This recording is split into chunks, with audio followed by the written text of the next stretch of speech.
Kumata, c'est un jeu pour 2 à 4 joueurs à partir de 8 ans pour des parties d'environ 15 minutes. C'est un jeu de tuiles type domino dans lequel on va essayer de marquer le plus de points en positionnant au mieux ces dominos, en sachant qu'on va pouvoir monter sur différents étages. Et donc au niveau de la mise en place, c'est très simple. Si vous jouez à 3 ou 4 joueurs, vous utiliserez les couleurs rouge, vert, violet et jaune. Et donc vous prendrez les 9 tuiles de départ que vous mélangerez et que vous placerez aléatoirement pour faire un quadrillage de 3 par 3. Chaque joueur va ensuite récupérer les tuiles de sa couleur, donc on déterminera la couleur de chaque joueur, qui correspond à un animal de la jungle. Donc vous avez le singe, vous avez le serpent, le toucan et le tigre. Si vous jouez à 3, il y aura une couleur qui ne sera pas utilisée, tout simplement. Sinon, vous récupérez donc le petit pion à la couleur de votre animal et les tuiles domino qui correspondent, en mélangeant ces tuiles en début de partie et en les scindant en 2 tas de taille équivalente.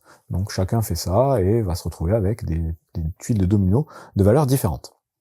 Et une fois qu'on a fait ça, on est prêt à commencer la partie. Vous allez voir, c'est un jeu très facile. Là, on détermine évidemment un premier joueur. Le premier joueur, ce sera le joueur qui aura la plus grosse valeur visible sur ces 2 dominos visibles. Donc on additionne les valeurs elles vont de 0 à 3. 0, c'est quand il n'y a rien d'écrit.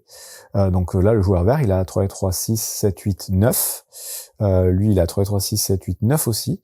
Ce sont les 2 plus grandes valeurs. En cas d'égalité, comme ici, ce sera le joueur le plus jeune qui commencera la partie. Et donc en commençant par le premier joueur, admettons ce serait le violet ici, et ensuite dans le sens aigu d'une montre, chaque joueur va à son tour devoir prendre une des tuiles domino visibles devant lui et la placer sur le plateau principal.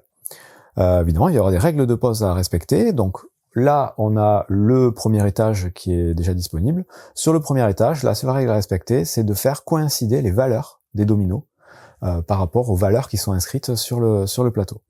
Donc là j'ai un domino par exemple 2-1, il faut que je le place exactement de façon à ce que le 2 recouvre un 2 et le 1 recouvre un 1. Donc là par exemple, vous voyez j'ai un 2-1-1 ici, je peux venir me placer à cet endroit-là. Les cases vides, ça vaut 0 du coup, ce sont des sortes de jokers, on peut les recouvrir par n'importe quelle valeur, et elles peuvent, recouvrir aussi n'importe quelle valeur, puisqu'on va avoir aussi des cases vides sur nos dominos. Donc voilà, première règle simple, faire correspondre les valeurs avec les cases vides qui sont des jokers. Donc là, je peux mettre mon 2-1 sur un 2-1. Puis c'est au joueur suivant, il a ici un 3-3, il va pouvoir recouvrir un espace où il va y avoir un 3 et un 3. Donc il y en a un ici par exemple, et éventuellement un ici. Il choisit qu'est-ce qu'il veut recouvrir avec sa tuile ici. À chaque fois, donc on a le choix entre 2 tuiles, on tourne comme ça, on positionne nos tuiles.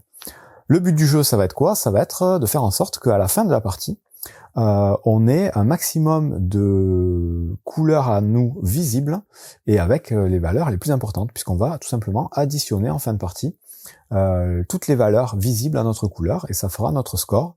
Ce sera les valeurs visibles sur le plateau principal plus les valeurs visibles qu'on va avoir sur les dominos qui va éventuellement nous rester devant nous. Ça nous fera aussi des points en fin de partie.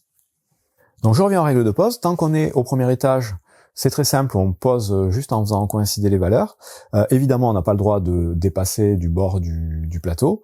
On n'a pas le droit non plus de mettre, à partir du moment où on aura plusieurs dominos placés, on n'aura pas le droit de mettre les tuiles qui sont à cheval sur 2 étages différents.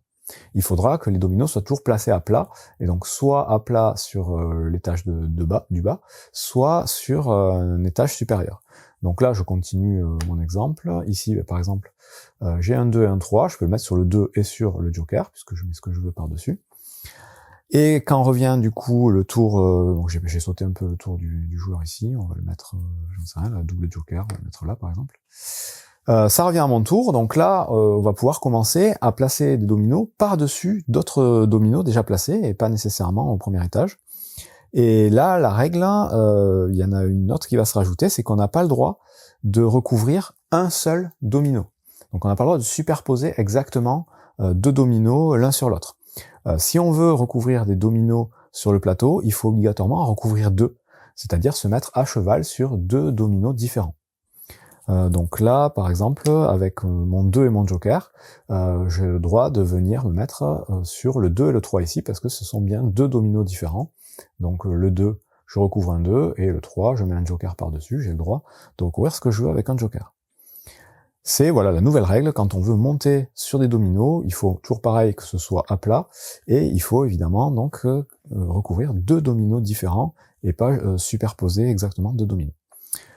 Autre petite règle supplémentaire, quand on place un domino, on peut, si on le souhaite, y mettre par-dessus notre petit jeton d'animal pour le verrouiller. Puisque donc vous avez compris qu'on va pouvoir écraser les couleurs des autres joueurs. Si on verrouille avec notre jeton, ça va nous permettre de faire en sorte que personne ne puisse écraser notre valeur. Donc là, typiquement, je pourrais mettre mon 3-3 ici, et y mettre mon petit jeton toucan ici. Ça veut dire que mes 2 valeurs 3, personne ne pourra me les écraser, et donc je sais que j'aurai déjà 6 points ici en fin de partie, puisque personne ne pourra monter dessus. On va continuer comme ça, tourner, et si jamais, quand vient notre tour, on est bloqué, parce que les dominos qu'on a devant nous, face visible, ne permettent pas de les placer, on va avoir la possibilité de prendre un des 2 dominos qu'on a devant nous, et de le décaler pour créer une 3e pile. Et donc ça nous fait sauter notre tour de faire ça crée une nouvelle pile de dominos, on saute son tour, puis on continue à jouer, et quand ça revient à nous, on a plus de choix, et le jeu aura peut-être bougé, on aura la possibilité de jouer. La partie va s'arrêter de 2 façons différentes. Si, quand revient son tour, on n'a pas du tout la possibilité de jouer, et on ne peut plus scinder nos piles de dominos, parce que il nous reste que un domino de sur chaque pile, dans ce cas-là, ça met fin tout de suite à la partie. Donc si un joueur ne peut plus jouer et ne peut plus dupliquer ses dominos, ça met fin à la partie, première condition. La deuxième condition de fin de partie, c'est si le tour revient à un joueur qui n'a plus de dominos. Donc un joueur qui aura fini de poser ses dominos, on continue à jouer jusqu'à ce que ça revienne à lui, et si au début de son tour, on n'a pas de dominos, ça met fin tout de suite à la partie. Dans les 2 cas, on passe au décompte des points, et donc le décompte des points, comme je vous expliquais tout à l'heure, c'est très simple.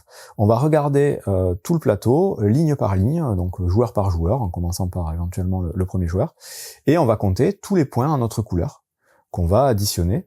On va rajouter à ça tous les points visibles des dominos qui nous restent éventuellement devant nous. Donc, tous les dominos qu'on n'aura pas placés à la fin de la partie, on va compter aussi leurs points. Et ensuite, on va rajouter la valeur des points de nos jetons d'animaux. Si le jeton, on ne l'a pas placé sur le plateau, il va nous faire perdre un point, si on l'a toujours devant nous. Si par contre on l'a placé sur le plateau, il va nous faire gagner autant de points que l'étage sur lequel il est placé. En sachant que la table, c'est le niveau 0, le plateau de base, c'est le niveau 1, donc si on met directement un jeton toucan ici par exemple, ça nous fait 1 point. Au niveau 2, ça nous fait 2 points. Au niveau 3, ça nous fera 3 points, et ainsi de suite. On fait le total de tout ça, évidemment. Celui qui a le plus de points est déclaré vainqueur. En cas d'égalité, ce sera le joueur qui aura son totem, on appelle ça le totem, le petit jeton, qui sera le plus haut, qui gagnera la partie, et s'il y a encore égalité, on se partagera la victoire. Donc voilà, ça c'est les règles multijoueurs pour jouer donc de 3 à 4 joueurs à Kumata. Si maintenant vous voulez jouer à 2 à Kumata, c'est très simple, il va falloir retourner les tuiles pour prendre 15 tuiles d'une couleur différente. Donc vous avez le crocodile d'un côté et vous avez l'hippopotame de l'autre. Donc vous aurez 2 jetons, cette fois-ci, chacun, et vous allez donc trier les tuiles pour avoir toutes les tuiles bleues d'un côté, toutes les tuiles roses de l'autre. Vous allez faire à nouveau 2 tas chacun, en mélangeant toutes vos tuiles, et pareil, vous allez retourner les tuiles de départ de l'autre côté pour avoir que du bleu et du rose.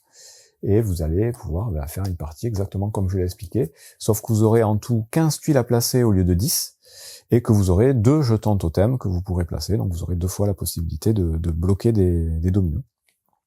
Et sinon, c'est exactement le même principe, sachant que là, vous allez avoir des valeurs 4 qui seront présentes, alors qu'en multijoueur, à 3 ou 4, vous avez des valeurs qui montent que jusqu'à 3.